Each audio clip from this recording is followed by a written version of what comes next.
Welcome to your daily focus for April the 5th, 2019. My name is Tilly, and this is Tarot with Tilly, and it is a new moon in Aries. It is a new moon in Aries, so thank you, first of all. Thank you for all your love, all your support, your likes, your shares, and thank you for subscribing. Thank you for being a part of my path. Thank you for allowing me to be a part of yours. Okay, we have the sun and moon at 15 degrees of Aries. It's a time for adventure and opportunity. It's a time to go with the flow and move forward and take some kind of calculated risk on you. It's our first card. Look at this, the Wheel of Fortune. Absolutely, we are changing seasons. Now, it is the first card, which is a beautiful omen. But this card is always beautiful. Even in its most detrimental spot, this card is talking about a changing of the guards, a changing of the seasons.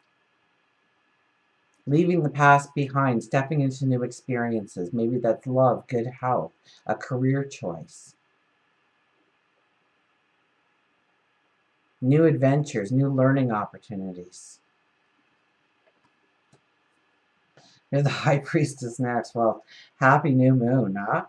The High Priestess is next. And you know, the High Priestess, years and years ago, somebody said it, and it kind of is always stuck. And I always have a habit of bringing it up. You know, the High Priestess is set in quiet contemplation and see the magic that resides within you.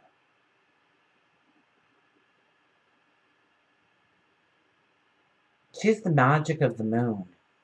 She's our inner soul.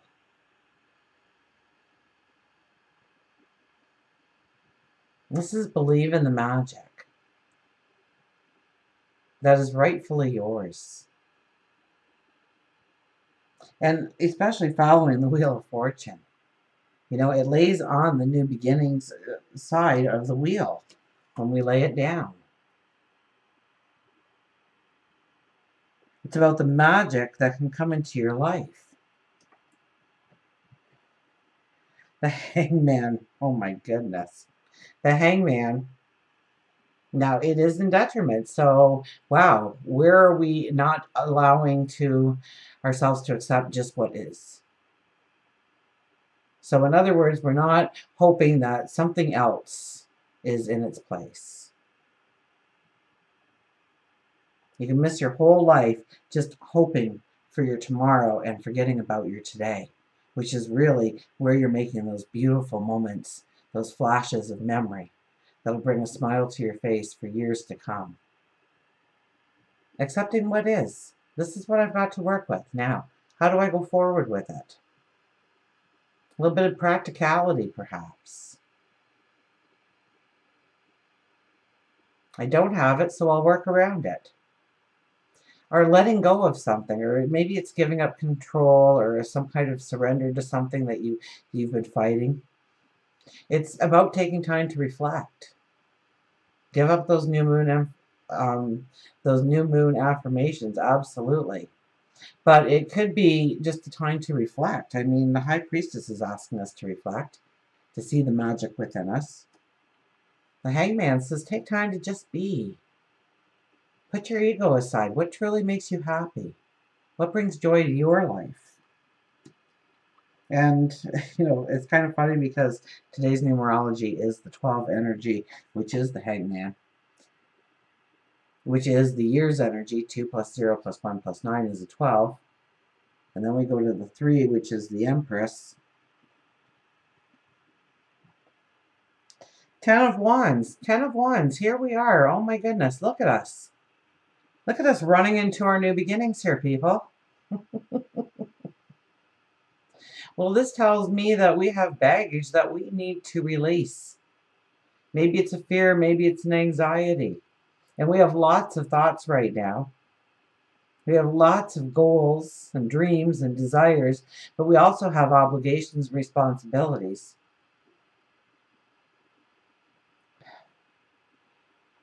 There is so much in that sack that we are weighed down. Every step forward is hard, and it needn't be that hard.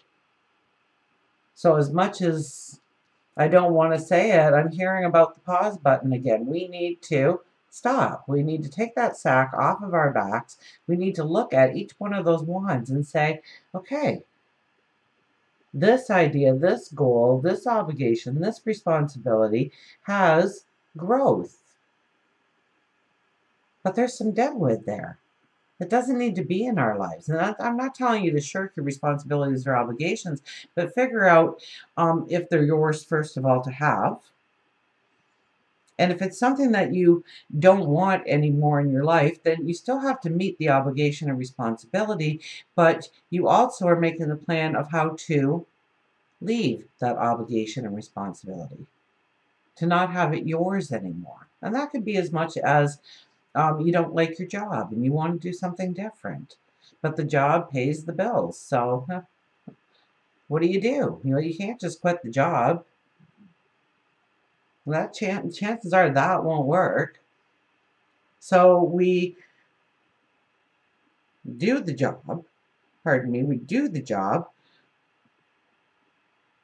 but then we spend some of our other time maybe brushing up our resume or talking to some people about getting our dream off the ground or hitting a goal and doing something different. We change our focus in other areas of our life so that we can eventually move away from that job.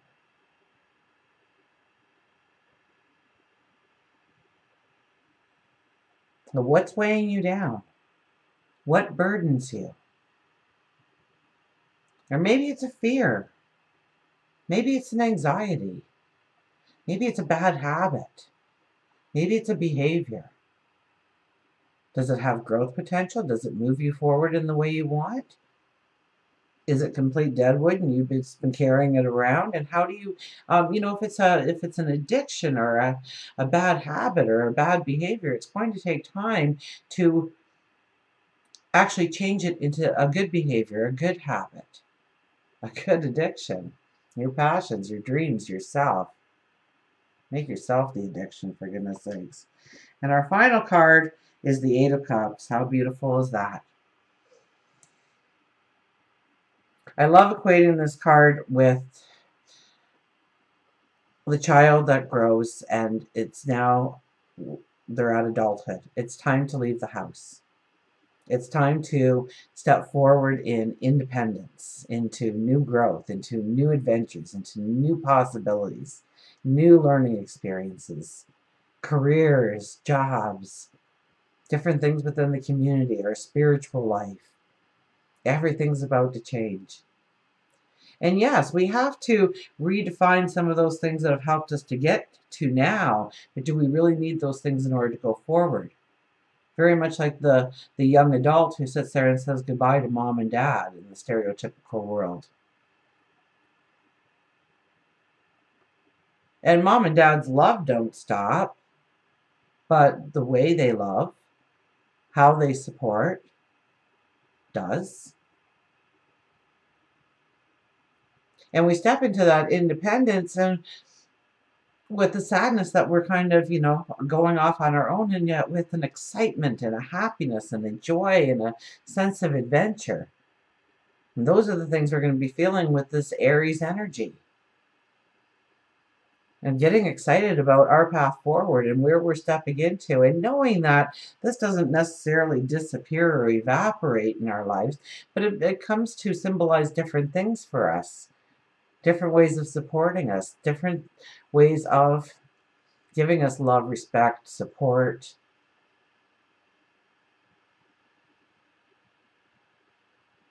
What we need in order to thrive, love.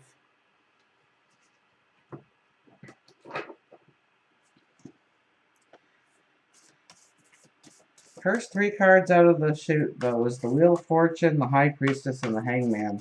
And the Hangman in the middle. So, can there be great success here? Absolutely. Tap into your magic. Believe in you. See your capabilities. Expect opportunities, learning experiences. But we also have to step into our own independence. Excitement. Oh, my goodness. How many cards here? 2 cards fell out. And I'm feeling that I'm going to put them back in and cut it for 1 card. Laughter, 47. 4 plus 7 is an 11. What a beautiful energy. Laughter.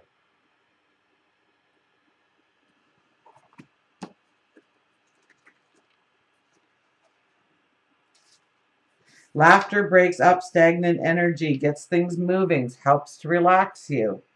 Laughter is a powerful antidote to stress, pain, and conflict. Absolutely it is. Nothing works faster or more dependably to bring your mind and body back into balance than a good laugh.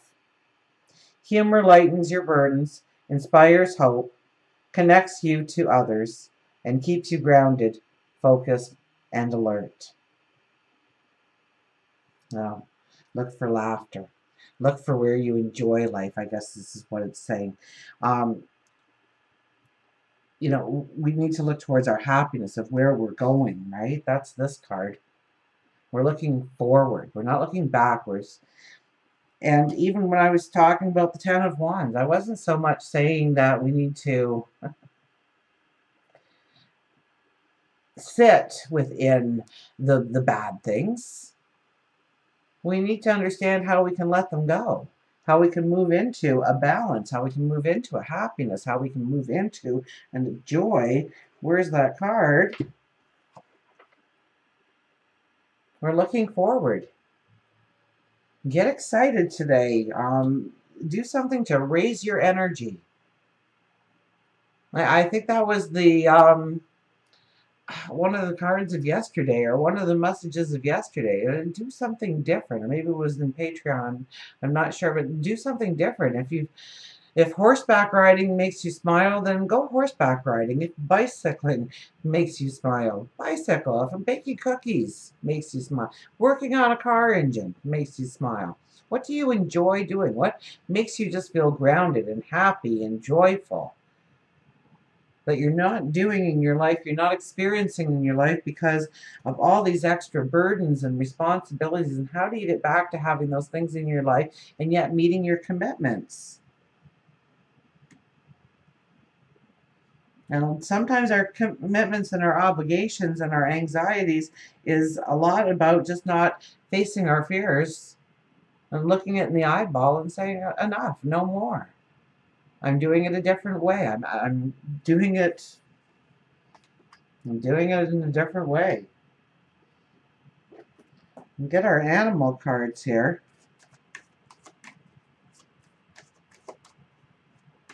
The Hangman in the middle. Watch very much your ego trying to tell you that you can't do something because of an obligation, a responsibility. Watch your ego getting in the way of trying to keep you too safe. Our ego is there to keep us safe. Our ego is there to not, make us move towards some kind of new change. I wanted to say radical for some reason, but radical is not the right word because it's got to be a calculated risk here. Since the beginning of the year, it's been about strategy and plan. So even though it's not, even though it's not really here, although, even when we leave home for the first time, we've already set up a place to live, a place to work at, a car to drive, perhaps. How much money we have coming in, if we can afford it. Yes, we're getting excited about that new leap, but we're also prepared in some way for that new leap. Allow the laughter in. Allow the magic in. The High Priestess is the second card of the deck. Look for the beauty. Look for the happiness. Look for the joy. Look at the new growth. Because if you had to decide that only 5 of those wands went back in the bag so you could stand up straight and tall, what 5 would they be? Of course, the ones that bring you the most happiness, joy, and pleasure.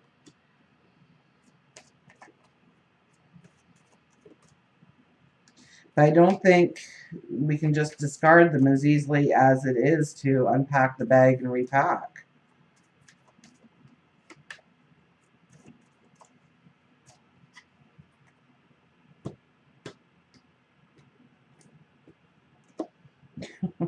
Practice patience, of course, comes out.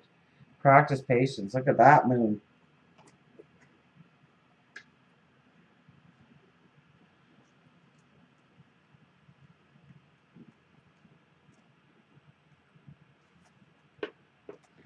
So the raven comes out to say practice patience. Truthfulness, patience, and belief. Patience is waiting, not passively waiting. That's laziness. But to keep going when the going is hard and slow.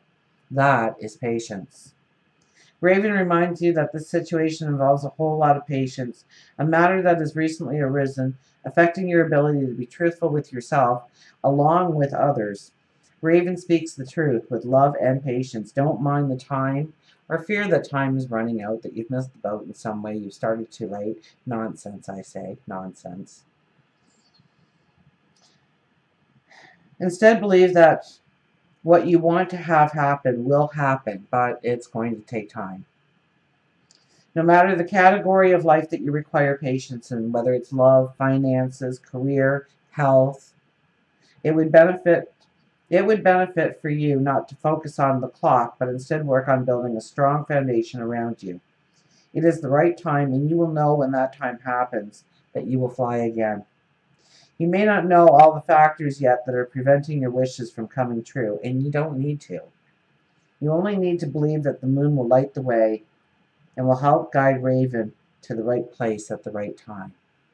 So there is we have to be determined. We have to persevere. We have to have that patience and taking one step at a time still.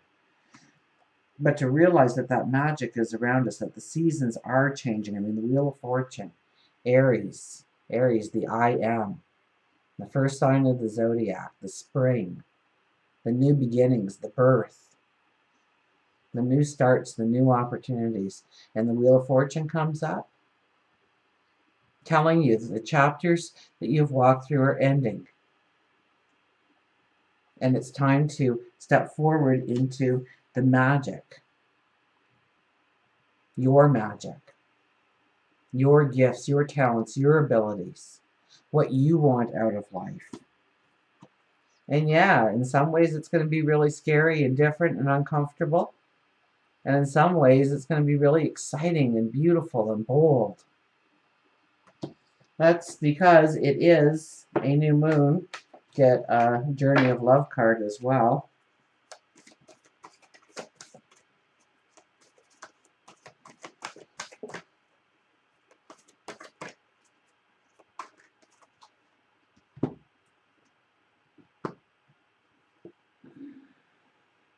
Woman of Light, 49.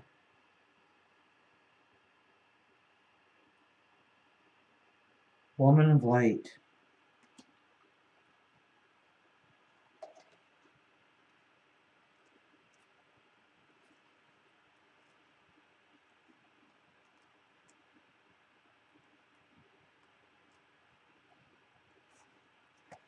And we want to read the poem first.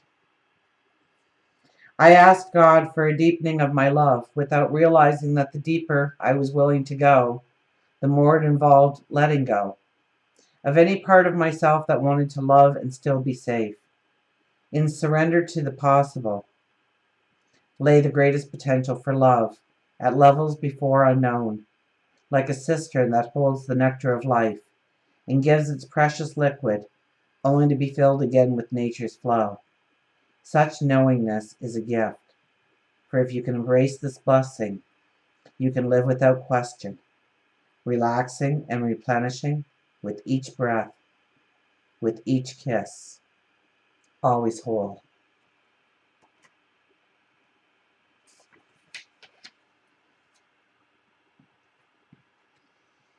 Pure is my joy, my celebration. I know the divine to be eternal.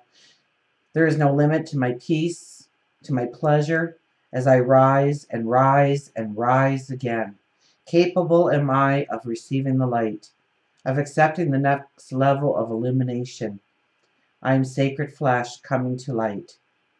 I am the walking temple, the living goddess, she who shines with truth. I come to you now, I am one with you now. I am the awakened one and the awakener. This oracle brings you guidance that you are to be witness to the presence of an awakened being, either within your own self as part of your spiritual destiny or in the form of beloved other. An awakened one is in your midst, or soon will be. Receive the blessing that emanates from such a being. For to behold one is a gracious spiritual gift that will lift you to the next step of your path. If you're having trouble discerning the true presence of an awakened teacher in your midst, or even to be your own being, remember that nothing is asked from you by such an awakened one but the loving devotion so that they may serve the awakening of all living beings. It requires much karmic grace to be granted immediate access to the awakened being, even more to become such a living light. So take delight. So you do have this awakened being within you, or this being within you that's being awakened, that's making you more self-assured, that's raising your self-esteem, that's making you more courageous, that's building you up one step at a time. And so believe it and feel the things that are happening that are good in your life, that offer promise, that offer happiness, that offer joy. And yes, will it be comfortable? No, probably not. Will it feel stable? Chances are no. And so you have to have a determination and a patience and a one day at a time. And tap into the magic of who you are. And set some goals for yourself on this new moon. Expect the magic to come in. Be the empress of your life, right? We have the 12 energy of the year, 12 energy of the day, boils down to the 3 energy. Be the empress. The empress is one of the highest intuitives in the deck.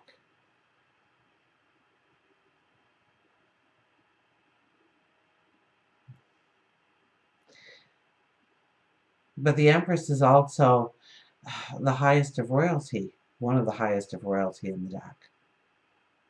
The queens, they come to the empress. Now the emperor is all about the planning.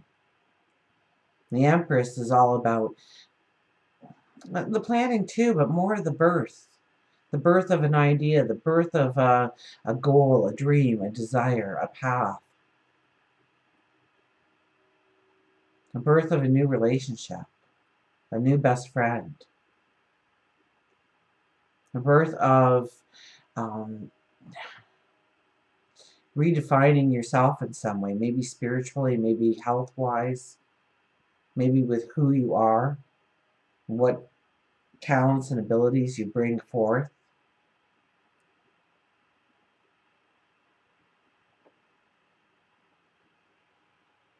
It's about the expansion of your self-expression, your own individual self-expression.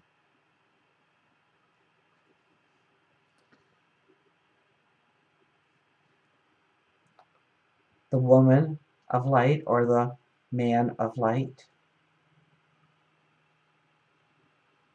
See yourself as that spiritual being having this human experience. Having this human experience. And expect the magic to come in. The Empress doesn't hope and wish. The Empress expects. When she decides to create, when she decides to birth a new beginning. She doesn't hope, she doesn't wish. She expects it to happen. And so should you. Until we meet again, remember, I do love you.